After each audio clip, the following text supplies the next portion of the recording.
Yes, sir. That's a new one. Dylan Jacob right there called Gallery, man. My brother's in the building. What's up, my bro? What's the deal, man? Yo, talk about that new record, man. That's the one you performing tonight, right? Gallery. Hell yeah, man. I got Gallery, I got Chewin', and I got Particular. They all dropped on the same tape. It's called Vegas Last Hope Volume 1. Okay. Because, you know, I don't want to really let y'all know too much. Yeah. I got a plan, you know what I'm saying? Okay. We trying to bring hope back to the city, man. And I got a lot of projects coming out this year.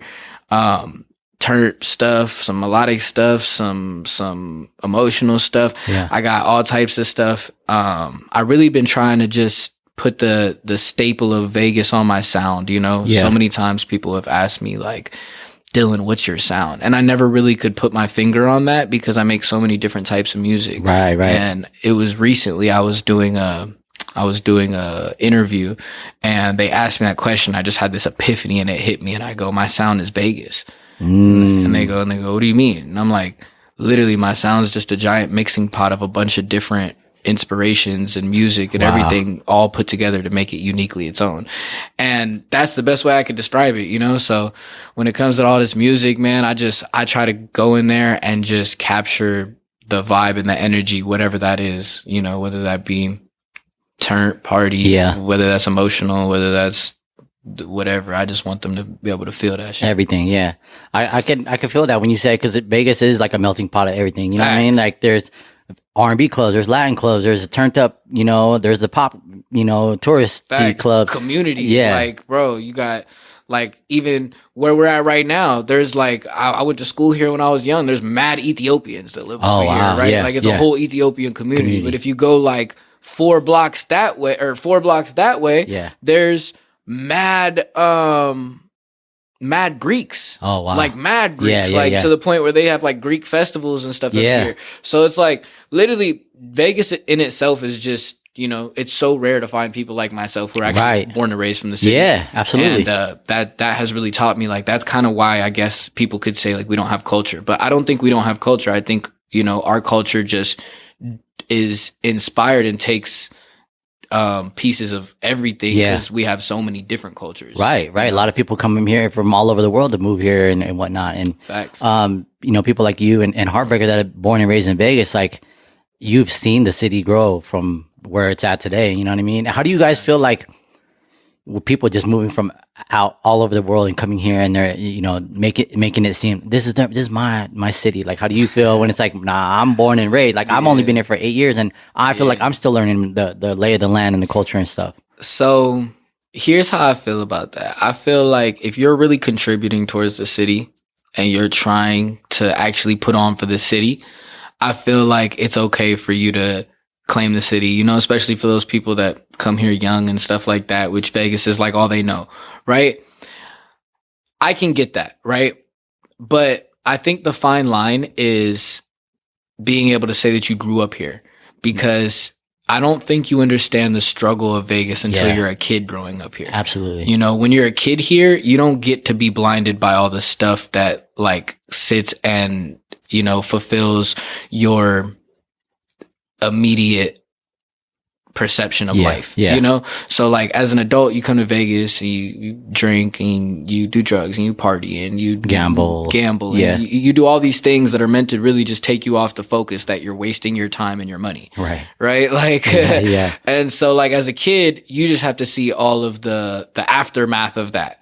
So, you know, I've seen people come here 401k, whole family, collared shirts, and you know, kids and all. And I'm rapping on Fremont to them one week, and they're dropping $100 in my bucket. And then 3 months later, I see the whole same family homeless, no shoes. All of them are fucked up. They're all on drugs. Like, and it happens all the time because Vegas is meant to trap people. Like, Vegas is meant to like keep people here as long as possible, you know, everywhere from, you know, people talk about the casinos, which is a common known thing now. Like people know like the casinos, there's no windows. They pump oxygen so that you'll stay longer. Like obviously that's a trap, right? But people don't really understand like the architecture of Vegas though is like we're in a valley, right? And you look around and there's mountains everywhere. Yeah. So it feels like you almost can't leave. And it feels like there is nothing else, almost, like, if you really pay attention. So it's just kind of one of them things, like, I think people coming to Vegas and being like, oh, you know, like, oh, yeah, I run Vegas, or I'm the king of Vegas, or I've had a lot of people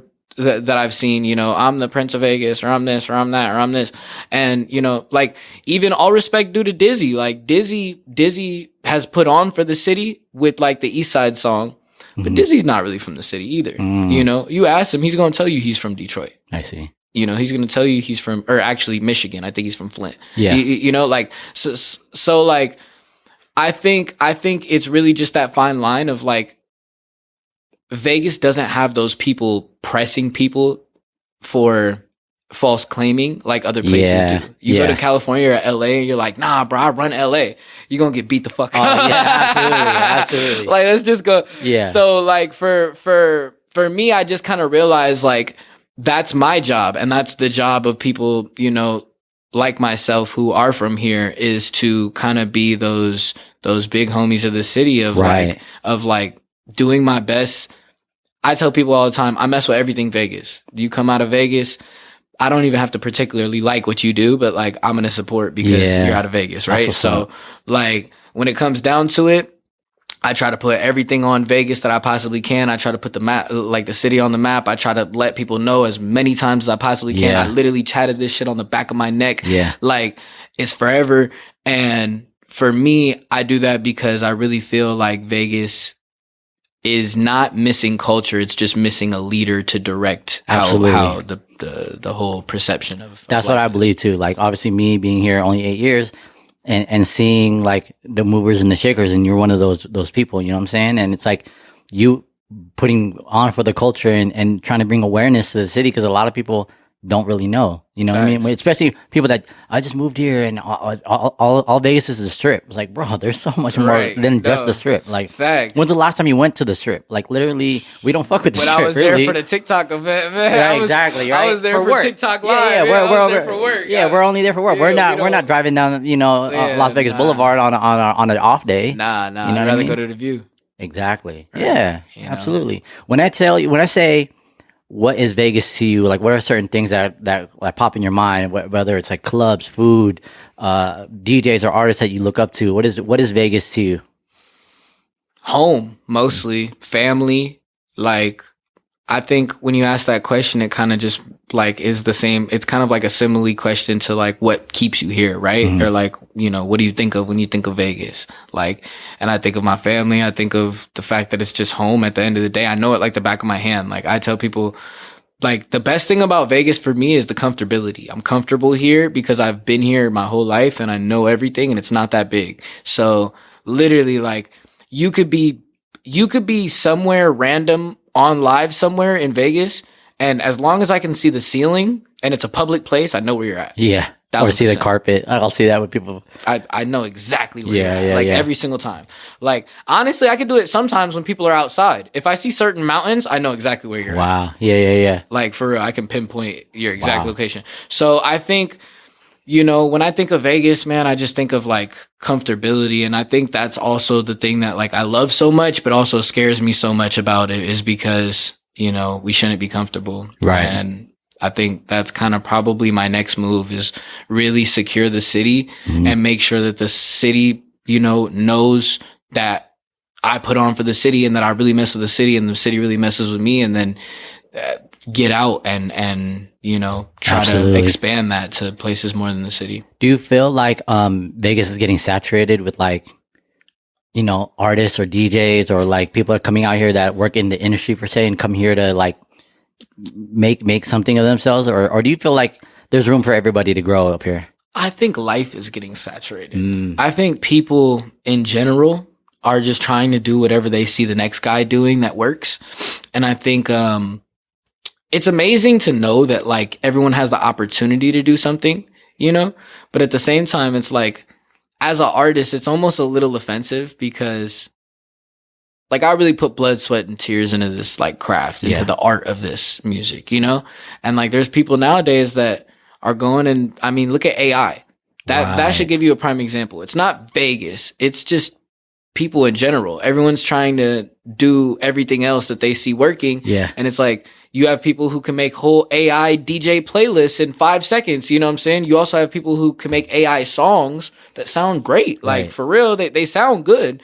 And they don't know the darndest thing about music. Yeah, you know what I'm saying? exactly. And so, when I look at like Vegas in general, I don't think that Vegas is overly saturated, just because I think that Vegas needs everything that it can get right now. I think we're in the very, very crucial times of like really developing finally the spotlight, the culture, the people are looking at us more than just a casino. Yeah, absolutely. You know, and like that comes from all the stuffs that we've just gotten all these past few years. Sports teams, like growing up as a kid, I never had a sports team to root for. You know, like, right. like that wasn't a thing. So like stuff like that, and you know, these events that we have going on, these shows, these festivals that are finally giving a chance and a stop to Vegas, which should have been done a long time ago, if you ask me. You know, but I think people are finally starting to wake up and realize, like, oh damn, even though Vegas is small, you know, I think people are starting to realize though, like, damn, even though Vegas is small, like, it's really cracking out there, because it's really like the mecca for so much. For sure. Shit. Like are they opening up? They're opening up like movie studios out here and shit. Yeah, like, yeah. Bro. So that's the next thing, is like the movie studio. Then it's gonna be Hollywood 2.0. Yeah. You know, we're getting the athletics that are coming here. Like that's a baseball team, a Major League Baseball team. All we're really missing is a basketball team. Yeah. We get a basketball team, It's a wrap. and the crazy part is LeBron said that when he retires, he wants to open a basketball team in Vegas. Yeah. So it's one of them things where it's like, I feel like right now, all the opinions of like what you like and what you don't like is irrelevant, coming from my perception of like my point of view. I don't think I need to have any opinions on people's stuff that are coming out of the city. I think I just need to fuck with everything coming out of the city and Right. really just put on for everything coming out of the city, because I think right there is going to like, it's going to be able to give that viewership that I feel like people are lacking, you know? Yeah, my yeah, yeah. opinion on something is just my opinion. Right. But, you know, the spotlight on something is a whole nother thing. I want to give other people the ability to spark an opinion on Vegas, rather than me go around and talking about, oh, this DJ is this and this person is that. And honestly, it's just really not in my body to talk about anymore. I feel like it's dope though, because you've been actually given some great looks, like being on the four, you know, being on the interview. Shout out to Bootleg Kev, like the freestyle you did on there was amazing. It's like, yo, this kid's from Vegas, like it's shining a spotlight on maybe they don't know who Dizzy is, but they know who you are. You know what I mean? Facts. And you know, at the end of the day, I think it's such a blessing that I've had those opportunities, you know, to be able to like put on. But I think the most major thing is just the consistency. Because it's like every one of those opportunities, if you look back at them, were big opportunities, major opportunities, but they were also like short-lived, because I didn't have the team to follow up on the backside of it. I didn't have and that just goes back into the, you know, it's a business, you know, and it's hard sometimes being the artist, making the creative part of the business and running the business side, you know. So that's really just the focus right now, is just making sure that I can stay consistent and stay like business literate enough to continue to keep this. You running your whole ship, just all you. Damn, Yeah, that's for what's sure, up. But then you keep the whole pie too, right? Yeah, I mean, I have no problem giving people pieces of the pie. I just need to make sure that those people are the people that they say they are. That's the problem. Yeah, got your best interests. Yeah, heart. You hear a lot of stuff. You know what I'm saying? Being from Vegas, people have told me everything. I've heard every single possible thing. You know, people know everybody. You know, like, but at the same time, I've seen the least possible things from those same people, and that's the thing. Is just getting myself in the position where I know I'm with secured. You know, if I'm gonna have a team, I want my team to, like, I want to know for a fact that I don't have to worry about my team, or that these people are lying to me, or you know. Yeah. Because you know, when money starts coming in, all of a sudden, you know, people's focus change and motives change, and I mean, it's crazy, but you know, you gotta listen to that intuition, you know, and when you know, No, 1,000%, and it goes both sides of the coin too, for all the artists out there, like you got to be moldable, you got to be trainable, you know what I'm saying? You got to be able to work, because that's something, like, looking back, I could say, I'm so happy that I didn't have a team as a young kid, because in reality, I wouldn't have rubbed that team the right way. Right. If I secured people who I knew that I was going to have long-term business with back then, we probably wouldn't have secured long-term business, because they probably wouldn't have very good opinions of me right now, because I was young and I was dumb and I was so focused on what I was focused on those Absolutely, times. I didn't yeah. see the grand scheme. Let's talk about the Four, man. How did you even get on the show? Like, did somebody kind of say, hey, you should try out for this, or? Yeah, so basically I got like 3 emails, and it was like telling me, oh, you should audition for this show, and I just thought it was spam at first. And then I got a phone call one day, and I answered the phone, and they're like, hey, my name's so and so from such and such, and I'm reaching out, I'm the talent agent for this TV show. And that's when I knew everything was legit. So yeah, they reached out to me. They actually found me from this songwriting competition that I entered. Oh, wow. Yeah, it was like random. It was like 4 a.m. This just goes to show you, though, like, as an artist, like, never downplay an opportunity because you don't know what the opportunity could bring you. Because I entered this thing called Unsigned Only, and it was a songwriting competition. I didn't even perform my song or anything. I just posted my song into this link, and I ended up coming like 3rd place or something like that. Okay. And it was a song I never even released. Like literally, wow. I didn't even think the song was good. I ended up coming in like 3rd place. And they found me off that list because they were looking at the person who won, and they didn't really like their page. And so they started going down the names, and they got to my social media, and they were like, wow, this kid has everything that we're looking for this show. So, I got put on there. It was a fucking vigorous screening process. Really? You had to go through like 5 different auditions. Oh, you my had to do God. a psych evaluation. Whoa. Yeah. So What did they have you do? Did they have you rap? Like, what did, like, bunch of rap little things they had to do? The first 2 auditions you had to do was just meeting you, catching a vibe, figuring out if you're somebody that they would want to put on TV. Because I think people don't understand, like, there's so much money invested in those shows. Like, we shot that at a big major film studio in Hollywood, like where they shoot Jimmy Kimmel and stuff. Like,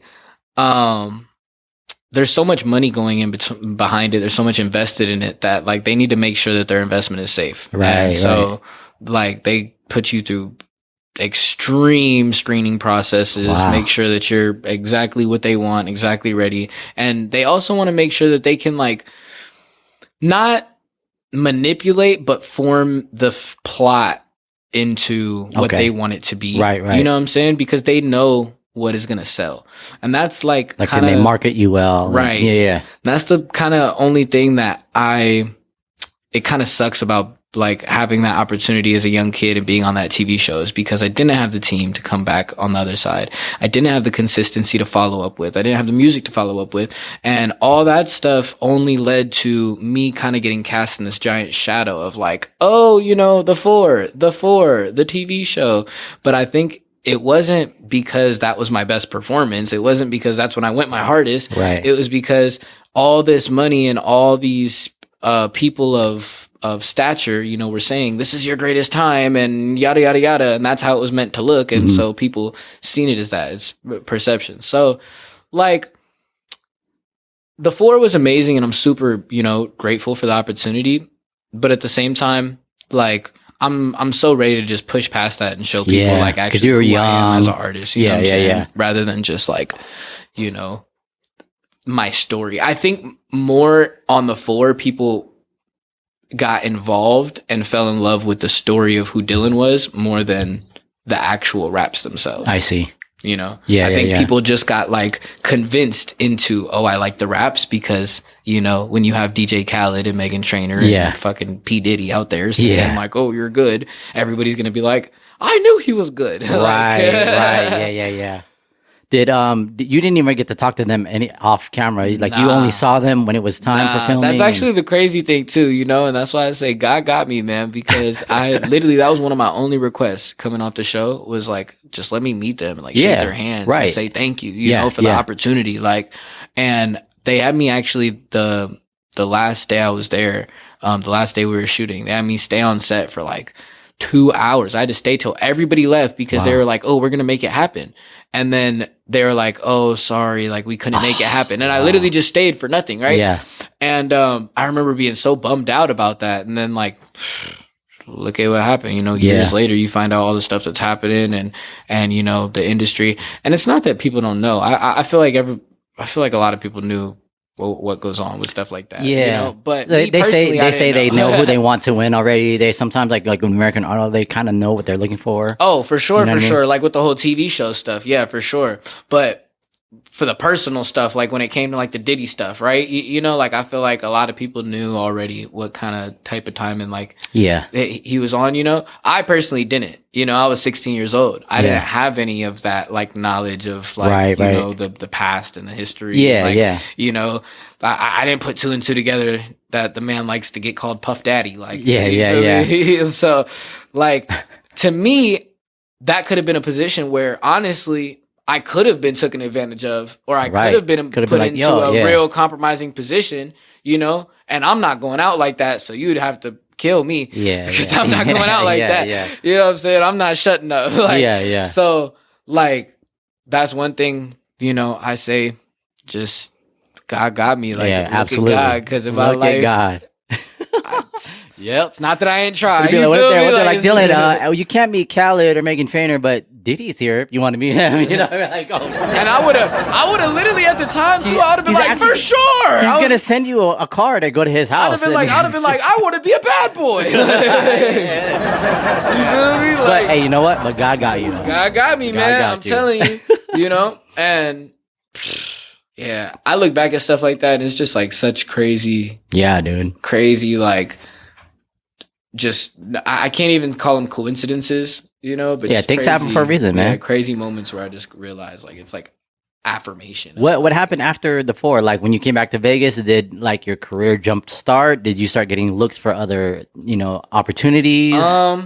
So really, like, I had a lot of opportunities coming in at first. I had a lot of like, especially PR, like a lot of people, a lot of brands, a lot of companies wanted to do promotion stuff with me and get me on that type of stuff. And, unfortunately I was 16 coming off the show. So I was dealing with the fact that I didn't have any management. I didn't have anybody. The only person who could legally handle my business was my mother. Right. And my mother was working as a Teamster, setting up and taking down all the conventions. Right. And we had just been in LA for the past month, and she has to get back on all this work that she missed up. And so basically, like, I get back to Vegas and I'm thinking, my whole life is going to change. I'm just waiting for that phone call. Right. And like about a week goes by and I don't get that phone call. And, I'm like, I've paid the bills for my family since I was 14, since I started working. So I'm like, man, where's this money going to come from? I went right back to Fremont. Oh, shit. And we started getting the calls, like, Colgate called and was like, oh, we want to do a commercial with Dylan. Like, and my mom would be like, she'd be busy at work and she can't answer the phone. So Right. she would just be like, hey, I'm at work. I'm going to call you back. And she'd forget because she's, busy doing a lot of stuff. And the way the industry moves is like, all right, next person. Yeah. We're not going to sit and wait for you to call us. Absolutely, Like, if you're not ready, then we're just going to go get somebody who is. So, like, that was definitely coming off the show, coming back. I had a lot of like local notoriety. Yeah. Like everywhere I was going, people were stopping me, taking pictures. Everywhere I was going, people were stopping me and, oh, I know you. Especially being back on Fremont, they're probably like, hey, for I sure. see you on. And even like now that it happens still, like that was a really, really big opportunity, because it was a global TV show. Like that was showcased on a global level. Yeah. So yeah, I really got more like just notoriety than I got like actual opportunity, not because the opportunity wasn't there, but just because, like I said, I wasn't like, It felt like it gave you FaceTime, and then you can kind of maneuver that however you could do. right. You know But what I mean? was 16, so I couldn't even yeah. maneuver my own FaceTime, Yeah. So like that was kind of the hard part, was like, it was kind of the struggle of like just a young kid not having a team, but like I had so much motion at the time. Like, I was trending in different countries. And like Jeez. literally, like when I got off the TV show, I was number, I think like 37 trending on the Germany YouTube. Oh wow, yeah, Like, which sick. is crazy. I don't even know how that happens, Yeah. but like, it was definitely a big moment.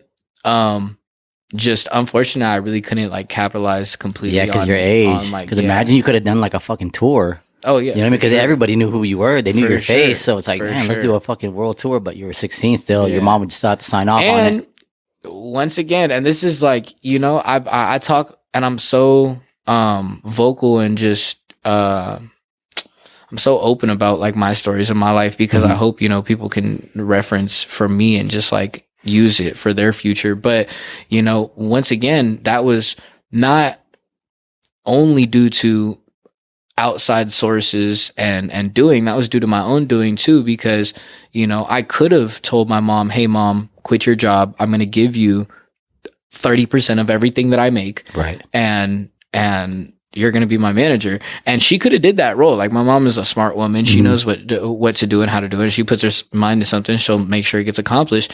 But I was also selfish at the time. And it goes back to the point of like, I was like, in my head, I was like, mom, I already pay your bills. Why the heck would you want to sign a contract with me saying that I need to pay you Right. X amount of money? Yeah. You feel me? Like, you're good. Yeah. But with maturity, I've realized, like, you know, it doesn't matter if that's your mom or your brother or your sister. Like, everybody wants the security of knowing that their work is secure. Yeah. And Because it's breaking up families before. You know, you Facts. hear about, you know, Chris Brown and his mom, you know, managing Facts. him and whatnot. You don't have that paperwork just to protect people. It ruin On both relationships. sides. Yeah. Yep. Yeah. completely. And, you know, so that's one thing that I would say, you know, if you really believe in yourself as an artist, or like anything, Yeah. honestly, just as a business, Entertainer, whatever, yeah. whatever, like, you could be selling freaking pencils, like whatever you believe in. Like, if you really believe in it, and if you have people who have the opportunity to give you their all in their time because they believe in it, Mhm.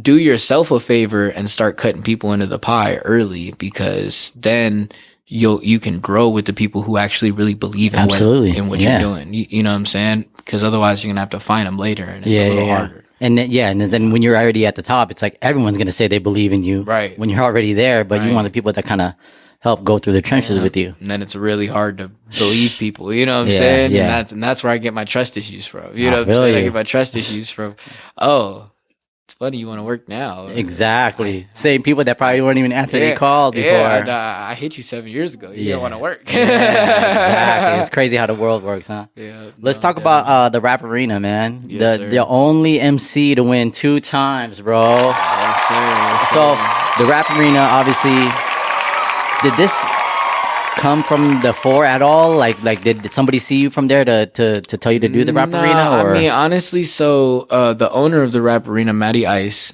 he's a friend of mine. We did a interview probably around the same time I met Heartbreak. oh wow, like- okay, The same type of like area. I Yeah, think I was yeah. probably maybe like no, it was probably a little after, because I think I was already on the TV show. So it was probably okay, like okay, I was probably maybe 17 or 18. okay. And I did my first interview with him, and you know, we just hit it off. Yeah. Like it was cool vibes. He's a good guy, you know, and he really like tries his hardest to give people as much opportunity as he can, you know what I'm saying? And he had actually told me when we did our first interview, he was like, man, I want to start doing like these rap battles and stuff like that. He's like, is there anything that you'd be interested in? And I told him straight up the first time he asked me, I was like, no, I don't do rap battles. I was like, So you weren't even interested in rap battling. yeah, I was at the like, it's time. not my thing, you know? But when he had started making it, and it was like years later, he started making it and it started coming into fruition, and he's showing me all the plans and everything for it. And I start going, oh, you know what? Like, maybe this is something that I could actually do. And then I realized, like, at the end of the day, I have a name for myself already. I had a name for myself. And so I just thought to myself, like, if I'm not good at it and I suck, then the worst comes to worst. Like, Right. I helped the homie out build his business a little bit. Yeah, You know, yeah. like that's it. And so I did it. And then I actually, literally my first one ever, I came in second place, and it Sheesh. was a 64 contestant tournament, 64. Oh wow, yeah. So it was 32 rap battles that night. And literally I just smashed everything as much as I possibly Yeah, could. and you just went in there like, do you do like research on who you're gonna battle, or you just like you don't really know? You just go in there, you start So- clowning their clothes, and like, On the one-on-ones, you could do more research. When you're doing the tournaments, it's a little tough because you never know who you're going to get next. So it's like you could think that this person is definitely going to beat this person, and then this person choked, and then now you have to battle the other person. So you made all these rhymes for this person, or you thought Oh, about shit, all and these they're rhymes, out. and they're out. Yeah. So now you just look stupid. So that's the thing with the tournament style stuff. I try my hardest to kind of like look at it and just like make my own like analysis of who I think is gonna Okay. win and who I because think you're I'm able gonna to end up sit there seeing. and watch, right?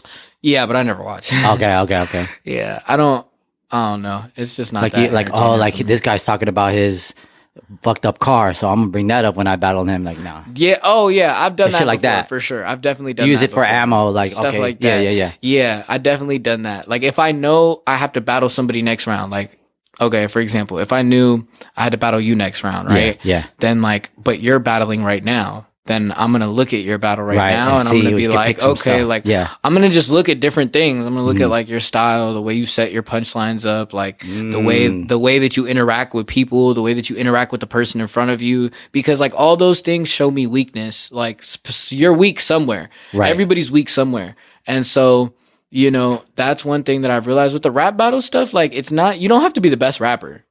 Like I think it's this common misconception. It's the delivery, right? Yeah, I think it's this common misconception that people think like, oh, it's whoever can rap the best. It's really not. The battle raps are about who can have the most reaction. Right. Right? Right. And the one thing that I learned how to do by rapping all those years on Fremont is make people react. Yes, sir. So- Yeah. That's why, like, when I watch your battles, like you're performing, dude. You looking at the Yeah. crowd, like did it like Eminem style on, you know, Yeah. like, you know, like Yeah. beat rabbit, like, you know what I'm saying? Like I'm really talking. Yeah, Yeah, like I'm yeah. really talking. And so yeah, that's the whole point. Is I just wanted to make it like I said, for me, it's the ability to get out and flex my muscles I never get to show nobody. right. You know what I'm saying? Like I make all this melodic like music that is cool. Like the music is good. I think the music's good. Yeah. I Oh, think it's the good. music is a vibe. You know what I'm saying? Yeah. But at the same time, like I don't get to sit here and be like, you know, stupid ass and really yeah. break somebody down like lyrically. You know? Have you So- gotten somebody that got offended so bad they want to like fight you? I've had people get offended to the point where like they've took it completely off. And the, it's like, bro, off it's a battle. the, Yeah. off the stage, off the internet. Wow. But I think those are the people that just really realize that they just lost. yeah. You know, and I think like because honestly, the worst I've ever done anybody was what I did to Kid Friendly. I did that kid so bad, dude. Sheesh. I did him so bad. And like, I believe in God, bro. I'm a Christian. Like, I believe in God. And I literally, like, the first lines out of my mouth were like, I pray to God forgives me for the shit that I'm about to do to you. Sit you down Sheesh. in front of your kids and hang you with a hula hoop. Like, Shit. like, Yeah, like, yeah. so, you know, like, I did him so grimy and he's still like, cool as hell. Okay. Like, he still vibes Yeah. with me. He messes with me. Like, you know, I feel like the people I've done the worst, like even finessing, you know, I didn't do him bad because I talked good about him, but views wise, I clipped him the worst to anybody. I've done anybody, you know what I'm saying? I mean, Wow. 10 million views in 2 weeks is a Yeah. lot, Yes. you know? So, Yeah. so for me to clip him like that, like, but he's still cool, you know what I'm saying? Free him, by the way, but, he's still cool. Has rapping ever gotten you into like writing for other people, like songwriting? Because if you're good at words, you're good at, especially off the top. Yeah, my pen is pretty vicious. I've actually wrote a lot of different vibes. Dope. A lot of R&B music. That's what's up, Some man. female vibes. Yeah. You know, I also ghostwrite for all my family, and I just make them record little songs. Just Oh, as, yeah? like, memories too. And I Oh, give that's them to sick. each other as presents. Yeah. Yeah, Damn. it's a cool little like family thing. Yeah. And then like your other family's like, damn, I didn't know you could rap like that. Wait, who wrote your shit? And everybody Like, just looks at me. And it's like, yeah. What's like a memorable moment, good or bad, that you're always gonna remember when it came to like when you're doing the rap arena battles? No matter what, I'll remember that first competition I got in. I got booed off stage. Oh, wow. I literally got booed off the stage because I was going in with a very, very like, I'm the only one in here who has any type of motion. Yeah. I don't know who any of these people Okay. are.